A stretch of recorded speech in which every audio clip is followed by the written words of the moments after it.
పదిహేడేళ్ల చిరుప్రాయంలోనే యుద్ధరంగంలోకి దూకిన చిరుతను నేను. మీ కోటలు గెలిచి భారతదేశంలో మరాఠా సామ్రాజ్యాన్ని స్థాపించడానికి ముందుకు ఉరుకుతున్న వీర శివాజీని నేను. అఫ్జల్ ఖాన్ మీ మొఘల దురాఘాతులు చరమగీతం పాడడానికి ముందుకు వచ్చిన ఛత్రపతి శివాజీ మహారాజుని నేను. నన్నేం చేయగలవరా? నన్ను చాలా తక్కువ అంచనా వేసావు అఫ్జల్. నా మెరుపు వేగం, యుద్ధ తంత్రం, గొరిల్లా వ్యూహం ఊహించలేకపోయా.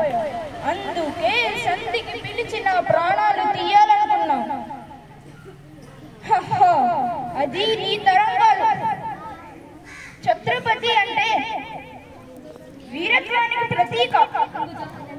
మతాలపై దాడులు, తల్లులపై దాడులు నేను సహించను. నీ మరణం మీ చక్రవర్తి ఔరంగజేబుకు ఒక హెచ్చరిక కావాలి. నేను స్థాపించబోయే మరాఠా సామ్రాజ్యానికి ఇది తొలి మెట్టు.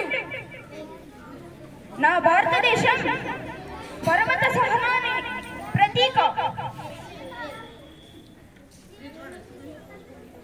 ఎరుపంటే ఎవడికిరా భయం? అది నా భరతమాత సింధూరం. ఈ శివాజీ ఖడ్గా చేసిన